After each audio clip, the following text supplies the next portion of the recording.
superbe, sublime, merveilleuse. Sauf que ce gars-là est quand même rationnel et pragmatique. Mais ça pose un très grave problème. Je t'assure qu'il n'y a aucun politologue sérieux qui va te dire « Oh, j'ai le droit !» Un politologue, pas comme les autres. Loïc Passy. C'est pas le temps de faire ça. Loïc, bonjour. Bonjour, Benoît. Alors, au lieu de scalpel, il y a des roquettes dans les hôpitaux à Gaza. Ben, tu sais, ça fait quelques jours que depuis le début, les Israéliens accusent le Hamas de lancer des roquettes sur les hôpitaux. Ils sentent bien qu'il les fait. Le Hamas accuse Israël de l'avoir fait. Et puis, depuis quelques jours, l'armée israélienne s'est rapprochée du plus grand hôpital de Gaza. Hier, je t'avais dit qu'ils étaient près d'un autre hôpital, l'hôpital pour enfants, et qu'ils avaient trouvé un centre de commandement en dessous de cet hôpital. Et bien, cette fois-ci, ils sont dans le plus grand hôpital de Gaza et ils font des recherches chambre par chambre et dans les sous-sols pour essayer de voir s'il n'y a pas un centre de commandement sous cet hôpital. C'est ce qu'ils prétendent. Ils sont mieux d'en trouver un.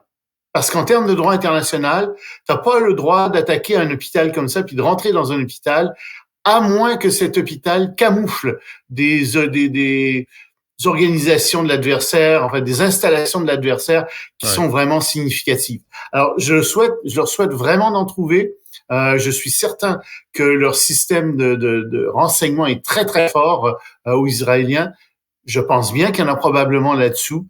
J'ai hâte de voir les images, mais on attend ça. Et encore une fois... ça serait pas une grande surprise, Loïc. Ça serait pas une grande surprise. Non. Et c'est pas parce qu'on n'en trouve pas dans cet hôpital-là qu'ils l'ont pas fait dans d'autres hôpitaux non plus. Ben, c'est que l'armée israélienne a annoncé que il y avait un grand centre de commandement sous cet hôpital. Ouais.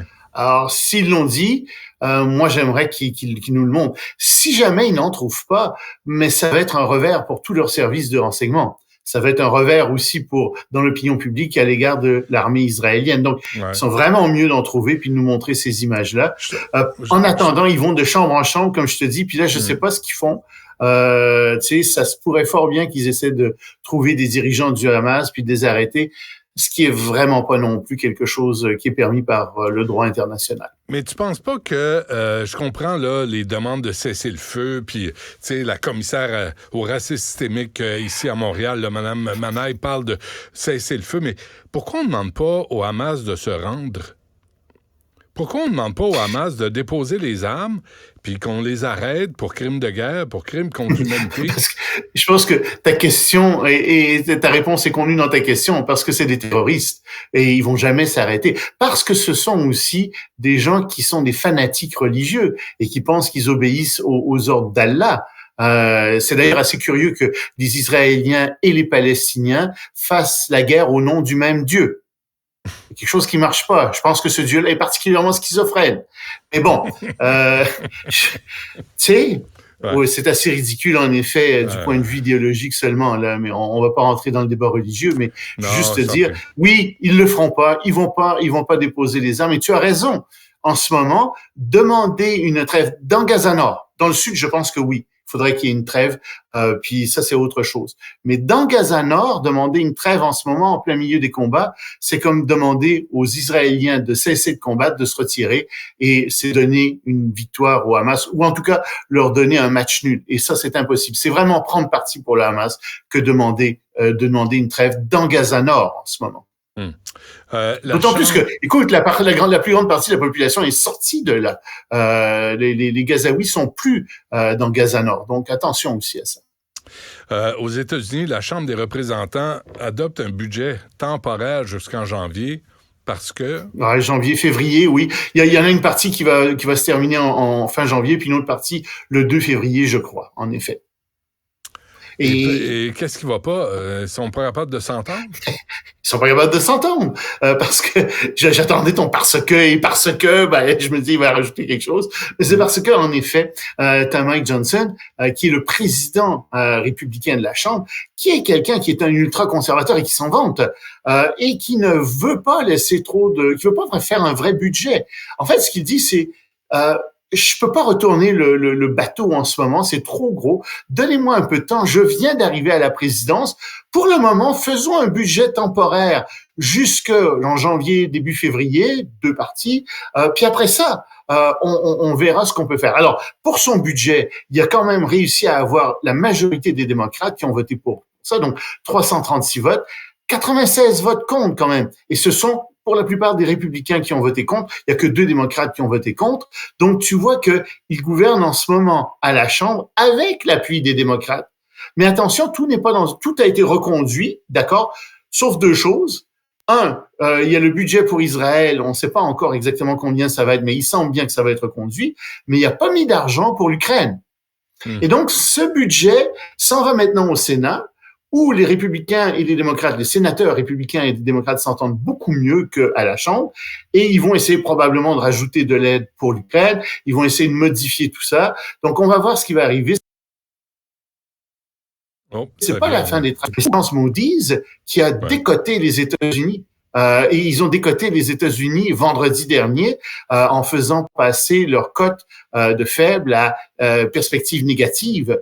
Donc, c'est vraiment pas quelque chose qui plaît beaucoup en ce moment aux Américains en général, et je dirais au Congrès en général.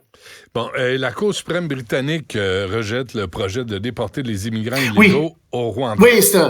Oui, c'est un projet complètement fou. Il s'agissait de prendre des immigrants illégaux puis de les envoyer au Rwanda. Le Rwanda avait dit oui, c'était tout payé par les Britanniques. J'imagine que le Rwanda voyait là-dedans une espèce de mine d'or, un Klondike où il pourrait faire de l'argent. Et la Cour suprême a dit un instant là, c'est parce que le Rwanda, c'est pas un tiers pays sûr.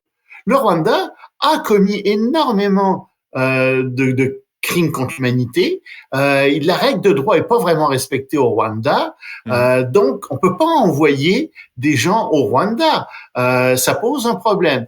Donc, le premier ministre anglais se retrouve pris avec un problème d'immigrants illégaux, qui est un réel problème parce qu'ils arrivent de plus en plus et ils savent plus quoi faire avec leurs immigrants illégaux. Même chose en Europe. Il y a un grand problème avec les immigrants illégaux qui sont de plus en plus nombreux et qui font monter le prix des loyers, contribuent à faire monter le prix des loyers, contribuent à faire monter le prix des dépenses en santé, créent des problèmes dans les écoles. Il y a énormément de problèmes qui arrivent avec les immigrés. Ça vient pas nécessairement que d'eux, mais ils amplifient ce problème. C'est pas réglé. Aussi, la ville de Paris, la ville de Paris a rejeté un drôle de projet pour l'aéroport. Oui, alors ça, la ville de Paris est une ville qui a une administration qui, en général, avec Madame Hidalgo, est extrêmement critiquée. Mais ici, je pense que la ville de Paris a pris une bonne décision. L'aéroport de Paris, les aéroports de Paris, voulaient mettre en place pour les Jeux Olympiques de l'été prochain un grand projet de transport par taxi aérien du centre de Paris vers les aéroports et inversement. Puis la ville de Paris a dit un instant là. D'abord, vos taxis, ils vont transporter une seule personne à la fois. Ensuite, ça coûte 3 fois plus cher en énergie. Ces véhicules-là sont 3 fois plus voraces en énergie qu'un simple taxi. Troisièmement, ce qui va arriver aussi, c'est que ça va créer une pollution sonore, ça va créer des problèmes au-dessus de la ville. On n'est pas sûr de vouloir des taxis qui volent au-dessus de la ville constamment. C'est pas nécessairement une bonne chose. Et puis quatrièmement, puisqu'ils sont à gauche, ils disent, puis qui va se payer ça? Ça va être des privilégiés, des gens extrêmement riches. On n'a vraiment pas besoin de ce projet-là. Donc non, on veut pas de taxis volants. C'est vrai que c'est peut-être bien, tu sais, quand on était enfant, on voyait ça, des taxis volants. Mais de la façon dont c'est fait en ce moment, non, c'est bruyant. Ça va déranger tout le monde. Ça va coûter cher. Enfin, bref, je pense qu'ils ont de bonnes raisons. Je suis assez d'accord avec eux, je te dirais. Est-ce que tu parles du REM, là, ou tu parles des taxis volants? Non, le REM, c'est pas la même chose. Mais c'est vrai qu'il y a des problèmes. Tout le monde se croise les doigts. On espère que ça va bien aller cet hiver. Mais on n'est pas sûr, hein. On est vraiment pas sûr. Un mot de ce qui se passe à San Francisco avant qu'on se quitte. San Francisco, il y a la grande réunion qui s'ouvre presque à l'instant à San Francisco. Il y a Joe Biden qui est là. On attend cette rencontre bilatérale. C'est l'APEC qui est là. Hein. C'est donc les pays d'Asie qui sont réunis là, l'Asie-Pacifique. Donc, on va voir ce qui va arriver. C'est vraiment très important économiquement. Il y a Justin Trudeau qui est là. On espère qu'il nous fera pas honte. On verra. Non, mais c'est même pas une boutade, là, c'est une inquiétude réelle. Mais on attend beaucoup de choses en marge de ce sommet. En particulier, on attend la rencontre entre Joe Biden et Xi Jinping. Il semble qu'il va y avoir des choses qui vont être annoncées dans le domaine de l'environnement. Je t'en ai parlé un petit peu hier.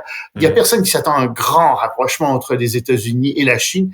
Mais s'il faut avoir au moins une normalisation à certains niveaux, au niveau militaire, etc., ce serait toujours ça, ce serait assez bien. Mais pour le reste, on va suivre quand même ce qui va arriver dans cette grande conférence de l'APEC à San Francisco. Ce que je peux dire une chose, c'est que le lieu où Xi Jinping dort est tenu secret. Puis, il y aura pas de manifestation anti-Xi Jinping. Les diplomates chinois, paraît-il, ont tout fait pour cacher à Xi Jinping et donc à la Chine entière qu'il y a des gens dans le monde qui sont pas du tout d'accord avec les politiques de Xi Jinping. Non, c'est pas vrai, c'est des langues sales. Mais c'est une légère partie de la population d'ailleurs, hein? Toute petite, insignifiante. Ouais. Je sais pas pourquoi j'en parle d'ailleurs. Je sais même pas.